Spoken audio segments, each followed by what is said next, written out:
사무엘상 2장 22절부터 26절까지 말씀을 봉독하겠습니다. 엘리가 매우 늙었더니 그 아들들이 온 이스라엘에게 행한 모든 일과 회막문에서 수종드는 여인과 동침하였음을 듣고 그들에게 이르되 너희가 어찌하여 이런 일을 하느냐? 내가 너희의 악행을 이 모든 백성에게서 듣노라. 내 아들아 그리 말라. 내게 들리는 소문이 좋지 아니하니라. 너희가 여호와의 백성으로 범각케 하는도다. 사람이 사람에게 범죄하면 하나님이 판결하시려니와 사람이 여호와께 범죄하면 누가 위하여 간구하겠느냐 하되 그들이 그 아비의 말을 듣지 아니하였으니 이는 여호와께서 그들을 죽이기로 뜻하셨음이었더라. 아이 사무엘이 점점 자라매 여호와와 사람들에게 은총을 더욱 받더라. 오늘 본문을 보시면 엘리의 두 아들의 범죄로 인한 하나님의 심판과 그들과 대비되는 하나님이 준비하신 사무엘의 성장 기록이 나타나고 있습니다. 이스라엘은 출애굽하여 약속의 땅 가나안에 들어와 정착한 이후에 여호수아 사후부터는 사사들이 그 나라를 다스려 왔습니다. 정치적인 지도자가 아니고 제사장 직분에 더 가까우며 제사장 직분과 함께 재판관으로 그 나라를 다스립니다. 우리 사사라고 번역한 것은 성경에 그 영어 성경본은 저지로 되어 있습니다. 그러니까 판관들입니다. 하나님이 통치하시는 나라에서 그 백성들이 제대로 하나님을 섬기며 신앙적으로 살고 있는가를 판단하는 기능이 이스라엘을 다스리는 가장 중요한 근거와 기준이 되고 있는 것을 보여주고 있습니다. 그런데 그게 이제 이 엘리 때에 와서는 그 기능이 이제 거의 효력을 발휘하지 못해서 하나님께서 이제 이스라엘에게 왕조를 준비하고 계시는 것입니다. 이스라엘의 왕조가 성립되는 것은 백성들이 원하기도 하지만 하나님께서 이제 허락하셔서 그 준비로 사무엘을 보내고 있습니다. 사무엘은 자기가 왕이 될 것은 아닙니다. 이제 왕을 세워 왕조를 시작해 하는 중요한 일을 이제 수행할 것입니다. 근데 이 둘의 대조를 보면 우리가 살고 있는 인간 역사에 대한 신자들의 특별한 안목이 생깁니다. 세상은 세상적인 차원에서의 현상들에 전부 집중해서 역사를 이해하고 있죠. 말하자면 엘리와 그의 자녀들 같이 세상의 역사를 좌우하는 세상적인 힘과 영향에 관심을 갖고 있지만 이제 우리가 성경을 통해서 보는 역사에 대한 이해는 역사가 사람 손에 맡겨진 채로는 존속될 수 없다. 그래서 하나님이 늘 하나님의 사람을 세워 이 역사를 보존하신다 하는 걸 봅니다. 말하자면 하나님이 이스라엘 백성을 위하여 세운 사사라는 제도가 힘을 쓰지 못하는 것은 제도의 잘못이 아니라 어느 제도든 또는 어느 체계든 어느 사상이든 결국 그것을 운용해야 되는 사람의 문제인데 이 사람이 부패했고 사람이 평생을 정직할 수 없으며 그가 평생을 신실하다 할지라도 인생은 짧기 때문에 전 역사에 걸쳐서 인간 쪽에서 그 역사를 진실하게 정의롭게 지켜낼 수는 없다 하는 것이 성경의 지적입니다. 그러니까 여기 25절에 등장하는 그 두 아들을 하나님께서 죽이기로 했다는 것은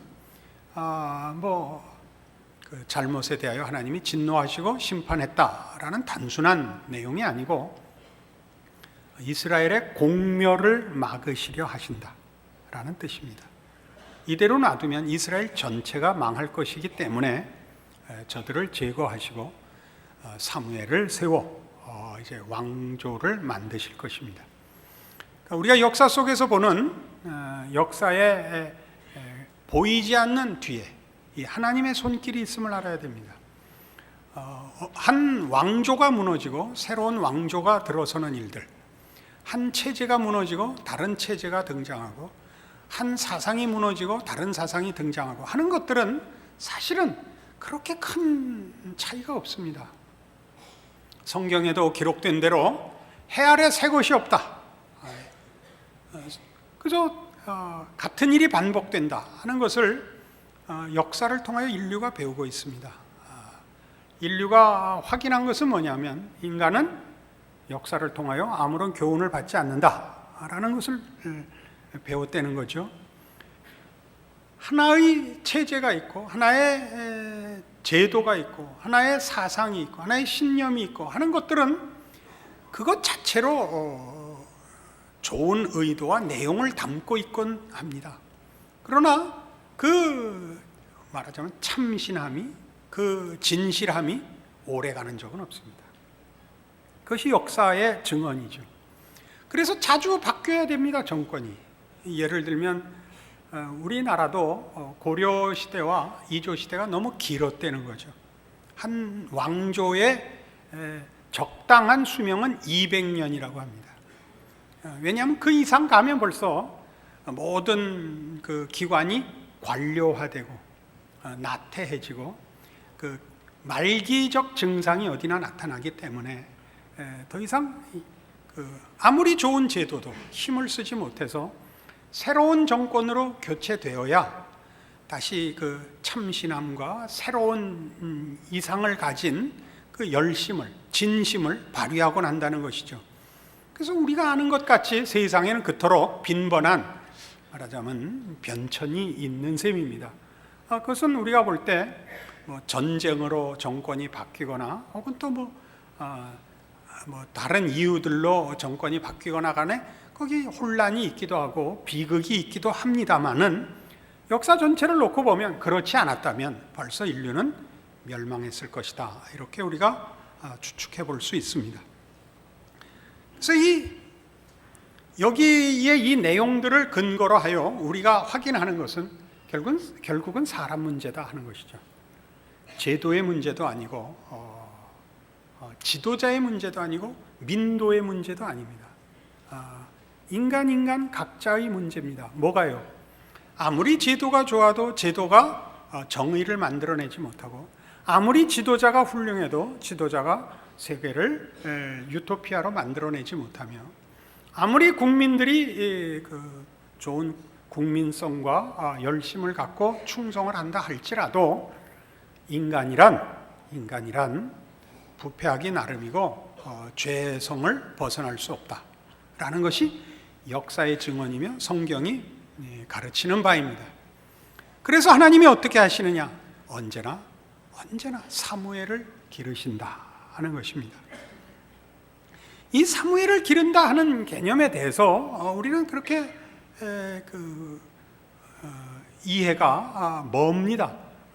가깝게 나 자신의 문제와 연결시키지 않고 옛적 이스라엘의 그 위기 때, 국가적 위기 때에 이제 새로운 이스라엘을 만들어내는 하나님의 일꾼 정도로 생각하지, 이것이 오늘날 현대를 사는 각각의 신자들에게 무슨 의미가 있는가 할 때는 다들 그렇게 심각하게 생각하지 않습니다. 시편 90편을 가보십시다.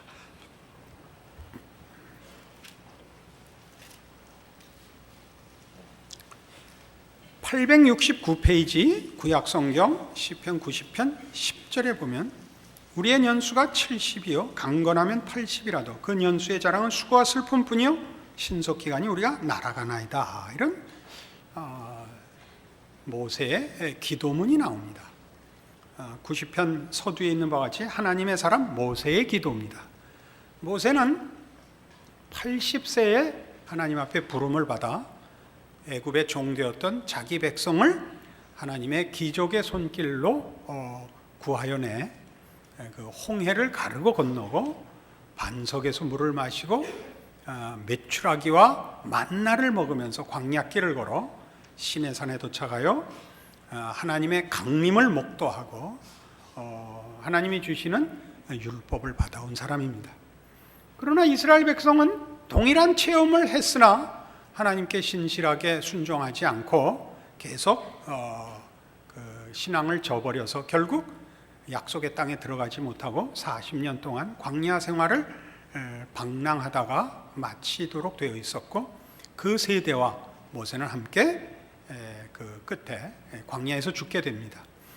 그 모든 하나님의 신실하심과 의로우심과 또 능력을 함께 목도한 자로서, 그리고 그 은혜를 입은 이스라엘 백성의 어리석음과 그 부패성을 보고서 쓴 기도문입니다. 그의 깨우침은 이거죠. 인간이란 참 헛되구나 하는 것입니다. 그 생각에서, 그 속성에서 참으로 못났구나 하는 것을 그가 확인하고, 게다가 옳은 생각을 한다 할지라도 인생은 너무 짧기 때문에 도무지 별 도움이 되지 못한다, 그런 얘기를 여기에다 진술하고 있습니다. 다시 한번 10절을 보죠. 우리의 년수가 70이요 강건하면 80이라도 그 년수의 자랑은 수고와 슬픔뿐이라, 이렇게 얘기합니다. 뒤돌아보니 그저 작은 일에 열심을 냈고 작은 의를 지키고 작은 충성을 했는지 몰라도 결국 크게 얘기해서 세계와 역사에 뭐 어느 하나의 도움도 되지 못했다, 그런 뜻입니다. 우리가 전도서 1장에서 보는 솔로몬으로 추정되는 그 저자의 한탄 섞인 고백이 뭡니까? 해 아래 새 것이 없도다. 해 아래 하는 모든 수고가 헛되도다. 이 무슨 고백이냐 하면 인생이 가치가 없다. 인생은 의미가 없다. 이런 개인적인 체념 혹은 허탄함에 대한 고백이 아니라 세상은 진보하지 않는다는 깨우침입니다.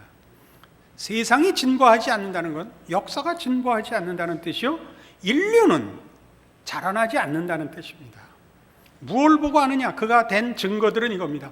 해는 어저께 떴던 그 해가 오늘 뜬다 이겁니다. 어제 떴던 해가 오늘은 좀 나아져서 떠야 될 거 아니냐? 그렇지 않지 않느냐 이거죠. 그렇게 얘기하면 뭐 그런 거 그게 무슨 말이 돼? 사람이 그렇거든요.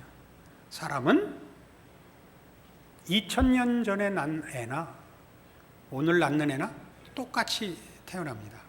더 낫지 않습니다.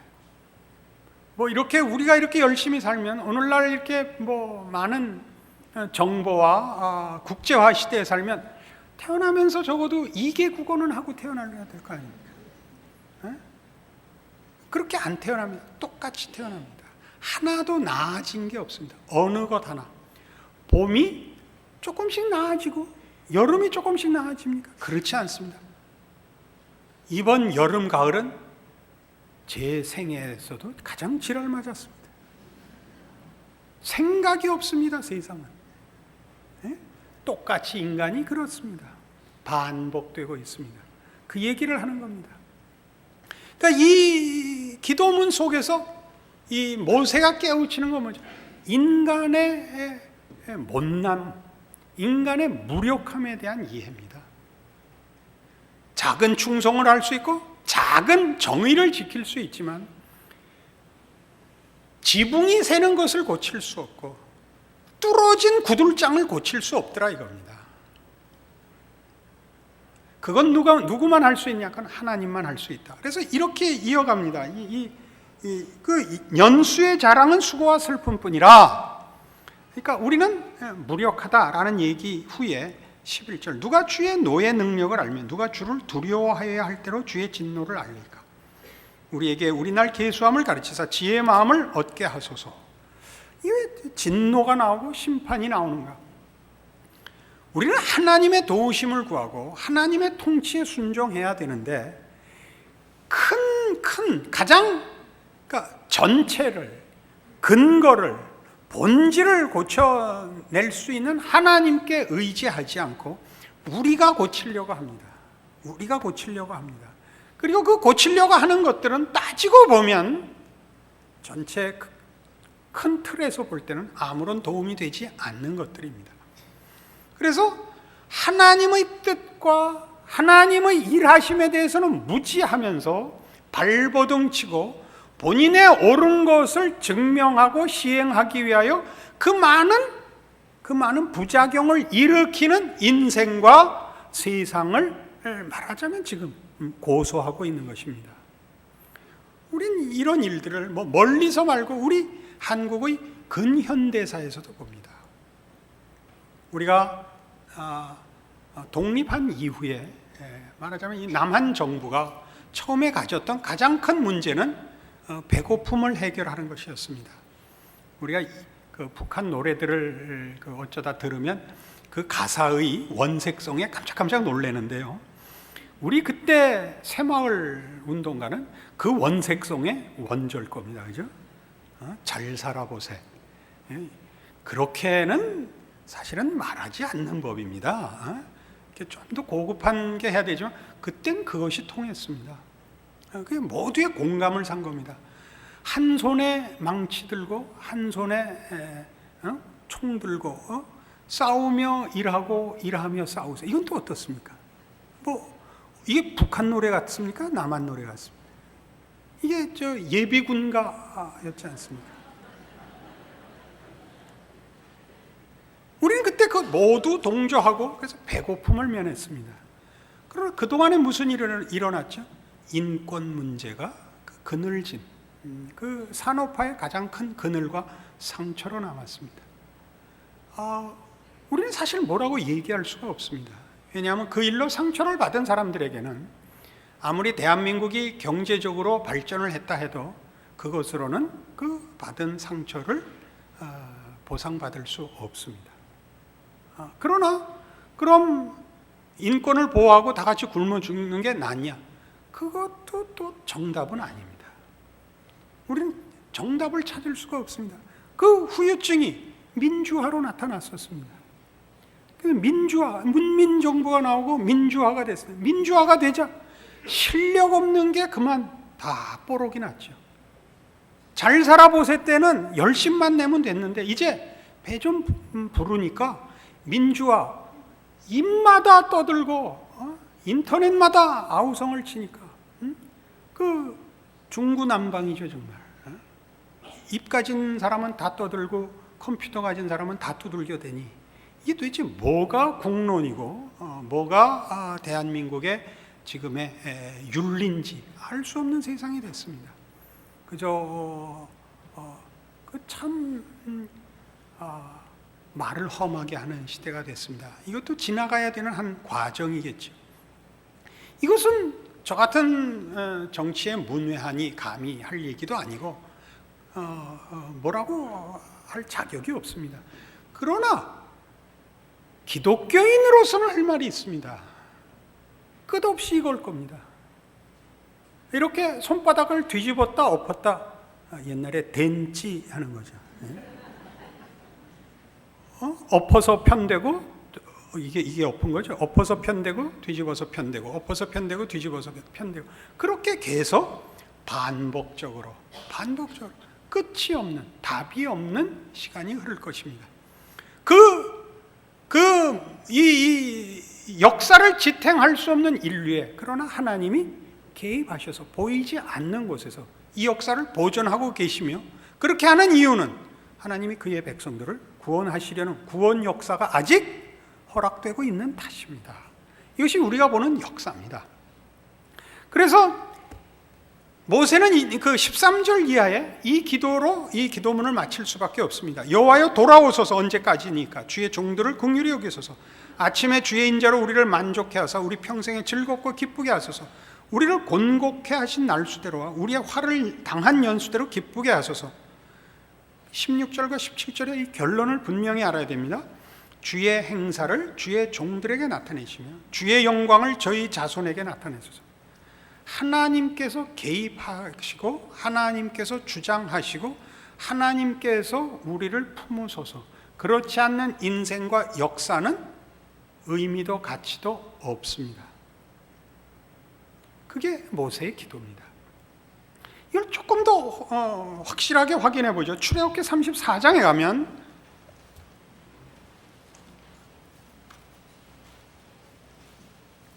135페이지 구약성경 출애굽기 34장 5절부터 봅니다. 역사적 배경을 잠깐 설명하죠. 모세가 이스라엘 백성을 데리고 출애굽하여 시내산에 와 율법 받는 동안 백성들이 금송아지 만들어서 범죄했습니다. 하나님께서 모세에게 이 백성을 진멸하고 너로 새 민족을 일으키겠다고 하자 모세가 기도하여 이 백성을 사하시고 만일 멸하시려면 나도 함께 죽이십시오 라고 해서 하나님이 뜻을 돌이키신 후에 다시 모세가 던져 깬 두 돌판에 하나님께서 계명을 써주시기로 해서 하나님을 만나러 올라간 장면입니다. 그때 등장하시는 하나님의 당신에 대한 선포입니다. 여호와께서 구름 가운데 강림하사 그와 함께 거기 서서 여호와의 이름을 반포하실세 여호와께서 그의 앞으로 지나시며 반포하시되 여호와로라 여호와로라 자비롭고 은혜롭고 노하기를 더디하고 인자와 진실이 많은 하나님이로라. 인자를 천대까지 베풀며 악과 과실과 죄를 용서하나 형벌을 받을 자는 결단코 면제하지 않고 아비악을 자여선 3, 4대까지 보응하리라. 모세가 급히 땅에 엎드려 경배하며 가로되 주여 내가 주께 은총을 입었거든 원컨대 주는 우리 중에서 행하옵소서. 이는 목이 곧은 백성이니이다. 우리 악과 죄를 사하시고 우리로 주의 기업을 삼으소서. 하나님이 뭐라고 등장하시느냐 하면 지금 범죄한 이스라엘 앞에 자비롭고 은혜롭고 노하기를 더디하고 인자와 진실이 많은 하나님으로 자신을 소개하시면서 등장합니다. 모세가 잽싸게 하나님의 선언을 붙잡았죠. 하나님, 자비하신 하나님 경배합니다. 그러니 그 자비하심으로 나만 말고 내 백성도 붙잡아 주십시오. 이게 모세의 위치입니다. 어떤 위치? 하나님, 이 백성을 멸하려면 나도 멸하십시오가 갖는 의미는 이 백성을 구원하려고 나를 세운 것 아닙니까? 즉 나를 세울 때는 하나님이 이 백성을 구원하려고 나를 세운 건데 이 백성 안 구할 거면 나를 안 세웠을 것 아닙니까? 즉 나는 하나님이 구원하시려는 이스라엘 백성을 목적하여 세운 말하자면 이스라엘의 구원에 대한 하나의 증표 아닙니까? 나를 세우시고서 이 일을 실패할 수는 없는 일 아닙니까? 여기에 벌써 나를 세우실 때 하나님의 목적과 계획과 작정이 있었던 거 아닙니까? 그러니까 이 백성을 버리려면 나도 같이 묻어버리십시오. 그렇게 안 한다. 난 너에게는 은혜를 베풀겠다. 나에게 은혜를 베풀 것이면 나를 세운 기왕의 목적대로 함께 묻고 나에게 은총을 베푸실 거면 이 백성에게도 그 은총으로 이 백성을 기업으로 삼으소서. 이게 모세의 기도예요. 그게 바로 우리라니까요. 우리가 모세고 사무엘이란 말이에요. 우리는 세상 속에서 말하면 엘리와 엘리의 자식들 같이 사는 세상 속에 있습니다. 우리는 따로 어떤 천사들이 운영하는 심령 무슨 갱생 충만 수련원에서 크지 않습니다. 이 세상 속에 있습니다. 그러나 하나님이 찾아오셔서 나를 찾아오심으로 인하여 이 세상을 하나님이 간섭하사 그의 백성을 부르시고 그의 통치로 다스리시려는 목적을 이루시려는 그 작정의 한 증거로 내가 오늘 하나님을 아버지라 부르는 신앙 고백을 갖게 되었다는 사실을 인식해야 하는 겁니다. 그러면 내가 있으면 하나님이 내가 사는 시대와 사회에 대하여 하나님이 은혜를 베풀려 하시며 죄 가운데 놓아두시지 않는, 방치하시지 않는 찾아오시는 하나님이라는 증거임을 깨우쳐야 합니다. 우리는 물론 하나님의 백성으로 개인적인 기도를 얼마든지 할 수 있습니다. 하나님, 우리 아들 병 고쳐주십시오. 대학교 붙여주십시오. 좀 잘 살게 해주십시오. 다 응답받을 리는 없습니다. 하나님, 그건 하나님 마음이고 어느 것이 더 나은 길인지는 사실 두고 봐야 합니다.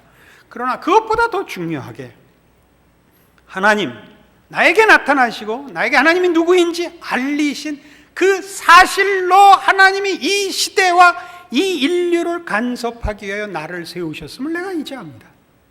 나는 내 자리를 지키겠습니다. 내 자리를 지키는 것이 신앙인이 할 일이요, 하나님의 통치가, 기적이 실현되는 거점인 것을 내가 인정합니다. 그것이 오늘 우리가 이 말씀 속에서 깨우쳐야 하는 신자된 특권이자 책임인 것입니다. 우리는 늘 얘기하지만 엘리의 자리에 앉거나 엘리를 부모로 둔 세상적인 차원에서의 어떤 기득권의 권리를 함께 갖고 있어야만 하나님의 일을 할 수 있다고 자꾸 생각합니다. 그렇지 않다니까요. 그렇지 않습니다. 하나님은 전혀 다르게 일하십니다. 우리는 감춰져 있습니다. 그러나 이렇게 일하십니다. 우리가 대통령이 될 필요는 없습니다. 사무엘이 되시면 됩니다. 우리가 대통령을 뽑으면 우리가 말하자면 우리나라와 이 시대와, 아니 이 세계와 역사에 하나님의 손길로, 하나님의 의지로, 작정으로 서 있는 것입니다. 그 사실을 이해하신다면 여러분들은 여러분의 신자된 존재와 인생에 대하여 좀 더 깊은 감격을 맛보시며 신자로서 사는 특별한 기대를 가질 수 있습니다. 하나님이 여러분을 통하여 마음껏 일하시고 큰 기적을 이루시기 바라고, 그 세상 가운데서 감추어지는 것을 속으로 확인하시는 여러분들의 복된 신자의 인생 되기를 바랍니다. 기도하십시다. 하나님 아버지 은혜를 감사합니다. 우리의 모습은 참으로 기이한 것입니다. 우리가 누구이고 우리가 무슨 일을 하는지 세상은 모릅니다. 그러나 우리는 알아야만 합니다. 우리는 하나님의 자녀고 하나님께서 우리를 통하여 일하시는 하나님의 긍휼과 자비와 기적의 손길입니다. 나의 인생의 고단함은 나의 불행이 아니고 그 고단한 인생 속을 찾아가시는 하나님의 찾아오심입니다. 임마누엘의 기적이 나의 존재이며 나의 생애인 것을 기억하여 더 깊은 신앙의 순종과 기대와 믿음으로 주의 사람으로 사는 우리들 되게 하여 주시옵소서. 예수님 이름으로 기도합니다. 아멘.